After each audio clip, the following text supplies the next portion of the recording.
हैं अपनी सेहत को सुधारने में। उसका कारण हमने समझा था कि हम जो खान पान है उसे सही नहीं कर पा रहे हैं, उसके रीजन क्या है उनको हम जानते हैं, और हमारे शरीर की रिक्वायरमेंट क्या होती है, हमें कितना प्रोटीन चाहिए, कितना विटामिन चाहिए, कितने मिनरल्स चाहिए, कितने कार्ब्स चाहिए, कितने फैट चाहिए, ये चीजें हम लगातार इस सर्कल में सीख रहे हैं ताकि हम अपने जो शरीर की जरूरत है उनको बेहतर तरीके से पूरा कर सकें। तो आज अभी तक हमने जो समझा है, हम ये जान चुके हैं कि आपकी जो थाली है उसमें 30% पार्ट गुड फैट का होता है, 30% पार्ट प्रोटीन का होता है, और 40% पार्ट कार्बोहाइड्रेट का होना चाहिए। लेकिन इनके साथ साथ और बहुत सारी ऐसी चीजें होती हैं जो बहुत अल्प मात्रा में चाहिए, लेकिन हम उनको पूरा नहीं कर पाते। उनमें से एक चीज है, एक विटामिन है B12। इसके बारे में आज बहुत अच्छे से समझेंगे कि ये क्या होता है, इसकी कमी से आपको क्या क्या समस्या हो सकती हैं और हम इसकी पूर्ति कैसे कर सकते हैं। तो देखो, विटामिन जो है बहुत सूक्ष्म मात्रा में चाहिए, और ये आपकी जो शरीर के फंक्शंस हैं उनको बेहतर करने में आपकी हेल्प करते हैं। तो आज हम इसी सिलसिले में कुछ चीजें समझते हैं। आपको कई बार पता ही नहीं चलता कि आपके शरीर में किसी चीज की डेफिशिएंसी है, और आप उस चीज को नजरअंदाज कर रहे हैं, और उससे होने वाले जो चैलेंज है ना वो आपके सामने तब आते हैं जब बहुत देर हो चुकी है। तो पहले तो हम ये समझें कि अगर आपके पास आपको कुछ ऐसा लग रहा है कि कुछ ऐसे सिम्टम्स आपको दिखाई दे रहे हैं, तो फिर हम बात करेंगे। यीशु सर आप म्यूट रखिएगा। ओके जी। तो कई बार हमको पता ही नहीं चलता कि हमारे साथ क्या चैलेंज आ गया है। तो पहले तो हम ये सिम्टम समझ लेते हैं कि अगर आपको ऐसे लक्षण दिखाई दे रहे हैं तो हो सकता है आपको विटामिन B12 की डेफिशिएंसी हो। ठीक है, पहली बात।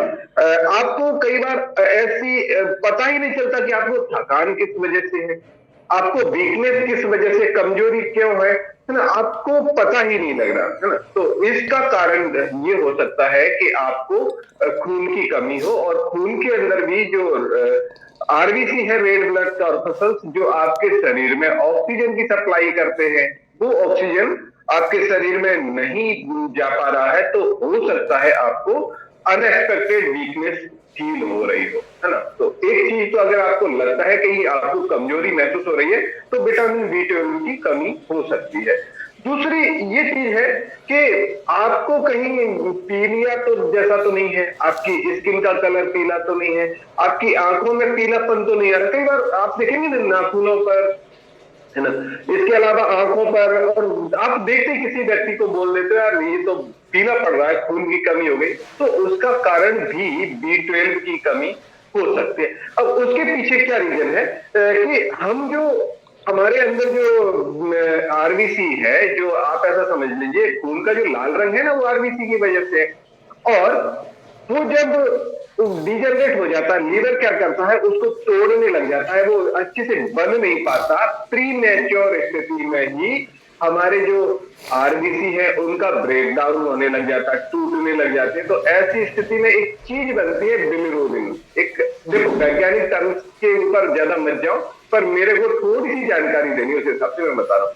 तो जो बिलिरुबिन एक पदार्थ बनता है, और ये शरीर पर पीले रंग का प्रभाव छोड़ता है। तो अगर आपके शरीर में कहीं पीलापन का लक्षण दिखाई दे रहा है तो हो सकता है कि आपको विटामिन B12 की कमी हो। और ये देखो बहुत आसानी से पता भी नहीं चलता, ये पीलापन आपके शरीर पर कब जा करके दिखेगा, जब आप बहुत एडवांस स्थिति में जाकर के पहुंच जाएंगे। ठीक है ना। और इसके अलावा आप में से बहुत लोग ऐसे होंगे जिनको लगातार सर दर्द रहता होगा, बार बार सर दर्द होता होगा, है ना, कई बार। तो सर दर्द अगर आपको रहता है तो हो सकता है कि आप कहीं B12 की प्रॉब्लम से तो नहीं झेल रहे हैं। आपका मूड स्विंग हो जाता है, आप चिड़चिड़े रहते हैं, तो ये एक वजह हो सकती है।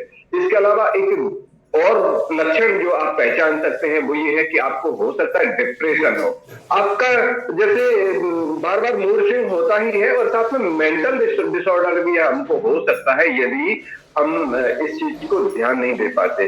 तो अगर इस तरह का कोई लक्षण दिखाई दे रहा है, इसके अलावा एक और सिम्टम है, हमारे मुंह में बार बार छाले हो जाते हैं, हम बोलते हैं मुंह आ गया, जीभ में सूजन अगर आपको महसूस होती है, बार बार आपको छाले हो रहे हैं, तो ये रीजन हो सकता है कि कहीं B12 की प्रॉब्लम तो नहीं है। इसके अलावा सबसे जरूरी जो लक्षण है वो समझिए, हम में से बहुत सारे ऐसे लोग होंगे जो ये बोलते हैं कि उनके हाथ पैरों में सुन्नपन आ जाता है, आप बैठे हुए और आपके पैर सो जाते हैं, है ना, या फिर कभी कभी जैसे हथेलियों में या पैरों में झुंझुनाहट होती है, या जलन होती है, या सुइयां चुभोने जैसी स्थिति है, तो आप पक्का मानिए कि आपको B12 की कमी है।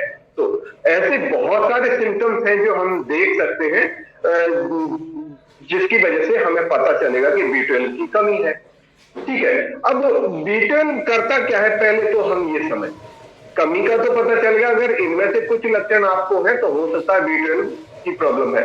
अब ये करता क्या है, एक तो ये डीएनए का सिंथेसिस करता है। डीएनए का सिंथेसिस का मतलब ऐसे समझ लो कि हमारी सेल्स का बहुत इंपॉर्टेंट पार्ट है, और ये बहुत प्रोटीनों के सिंथेसिस में, और ऐसा समझ लीजिए हमारे बहुत जरूरी पार्ट है, इतना सा। दूसरा ये है कि जैसे एनर्जी का जो प्रोडक्शन है ना, हम बोलते हैं कि एनर्जी का प्रोडक्शन, तो वो एनर्जी का प्रोडक्शन उसमें विटामिन B12 का बहुत बड़ा रोल होता है। ठीक है, तीसरी चीज ऐसा समझ लीजिए कि हमारा जो दिमाग का फंक्शन है ना, दिमाग काम कब करेगा, जब आपके अंदर विटामिन B12 पर्याप्त मात्रा में हो।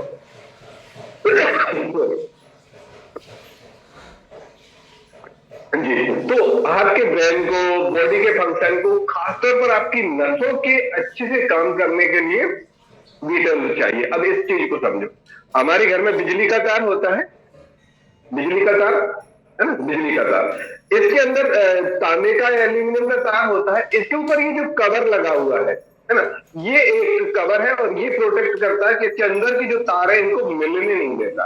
ठीक है, विटामिन डी क्या करता है, विटामिन B12 क्या करता है कि इसके ऊपर एक कवर बनाता है, हमारी जो न्यूरॉन्स हैं उनके ऊपर एक कवर बनाता है जिसको हम माइलिन शीथ बोलते हैं।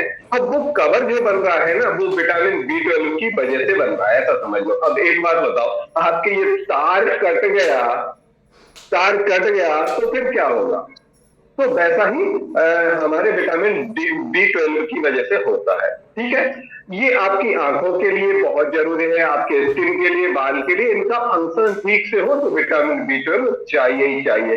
पर समस्या ये है कि ये कम क्यों हो गया, इसके कम होने के रीजन लिख लो। पहली बात तो ये है कि जैसे जैसे हमारी उम्र बढ़ती जाती है, उम्र बढ़ने के साथ साथ हमारे शरीर में विटामिन B12 का एब्जॉर्प्शन होना कम हो जाता है, और जब विटामिन B12 का एब्जॉर्प्शन कम होगा तो आप कितना ही विटामिन B12 खाते रहो, कैसे आपके शरीर को लगेगा। तो पहली बात तो ये कि विटामिन B12 की कमी आपके इसमें हो गई है।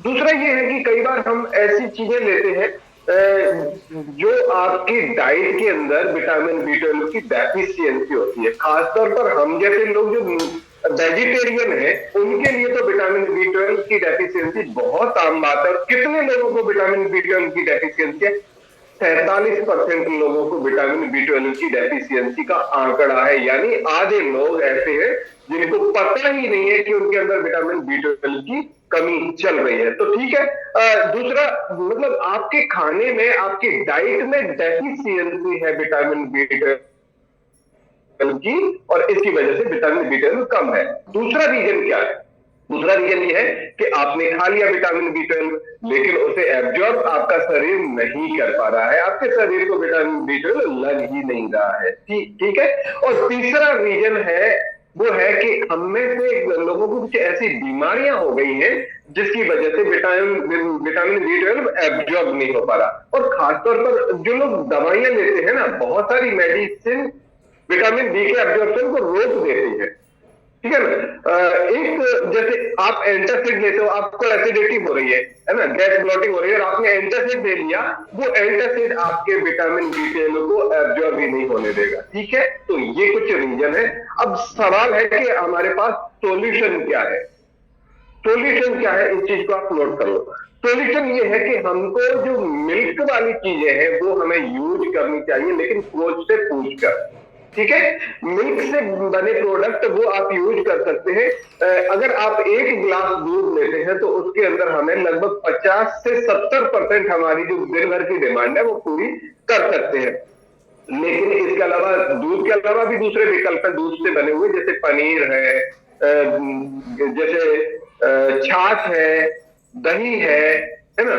इनको अगर आप यूज करेंगे तो आपको जो इसकी B12 की डेफिशिएंसी है वो कम हो सकती है। ठीक है, इसके अलावा जो लोग एग यूज कर सकते हैं तो होल एग यूज करें तो भी विटामिन B12 की डेफिशिएंसी पूरी हो सकती है। एग का जो येलो पार्ट है उसके अंदर ये मिलता है। और एक इंपॉर्टेंट चीज, पालक। पालक के अलावा जो हरी सब्जियां होती है, पालक में विटामिन B12 होता है। ठीक है, अब इसको समझो, हम गलतियां क्या करते हैं, हम में से क्या है, ज्यादातर लोग सब्जियों को काट लेते हैं और काट के बाद में धोते हैं। अब क्या होगा बताओ।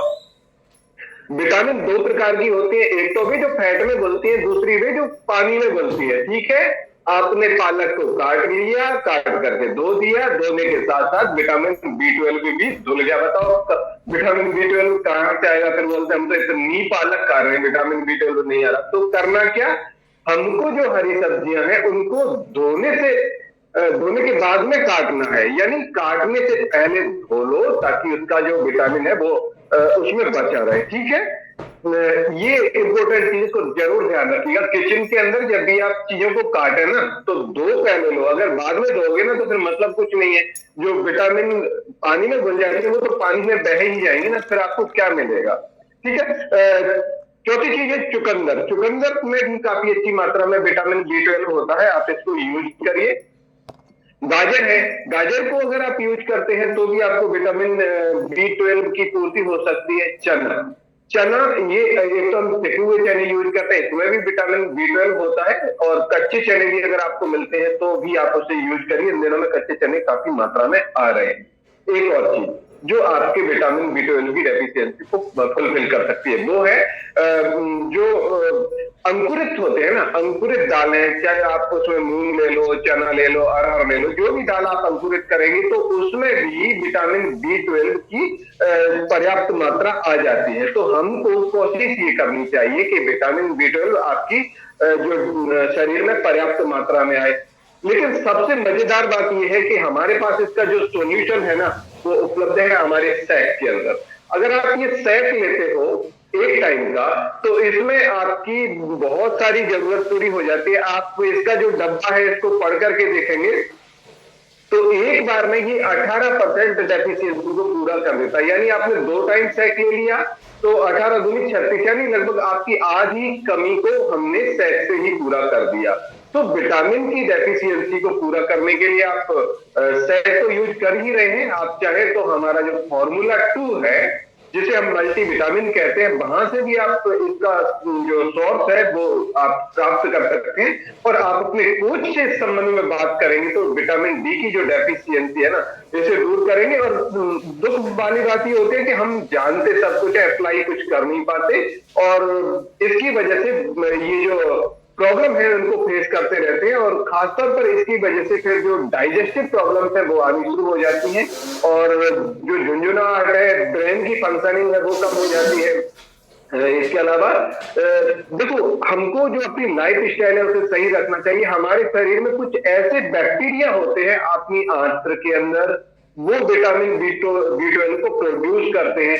अब आपका गट हेल्थ ही खराब पड़ा हुआ है ना, तो वो बेचारे बैक्टीरिया आपको कहां से विटामिन B12 बना करके देंगे। तो अपनी गट हेल्थ पर काम करो, इसके लिए स्ट्रेस फ्री रहो, ब्रेन को सही रखो, अपनी लाइफ स्टाइल को सही रखो, अपनी आंतों को हैप्पी रखो, उनको खुश रखो, ताकि आपको इस तरह की जो समस्याएं हैं वो नहीं होंगी। और अपने आहार के माध्यम से विटामिन B12 की पूर्ति करने की कोशिश करो। लेकिन अगर आप जो मेडिसिन वाली विटामिन B12 लेंगे तो उसके हो सकता है आपको कुछ साइड इफेक्ट आ जाए। और विटामिन B12 आपकी मस्तिष्क के लिए, आपकी तंत्रिकाओं के लिए, और हमारी जो तंत्रिकाएं है ना, तार जैसी, जो सिग्नल को पूरे शरीर में ट्रांसपोर्ट करती है, और अगर ये कट जाएगा तो आप कल्पना कर लो कि हमारे साथ क्या हो सकता है। तो थैंक यू वेरी मच। ये था आज हमारे साथ B12 के बारे में जानकारी। अपने और अपने परिवार की सेहत का बहुत ध्यान रखें। Thank you all of you. Thank you sir.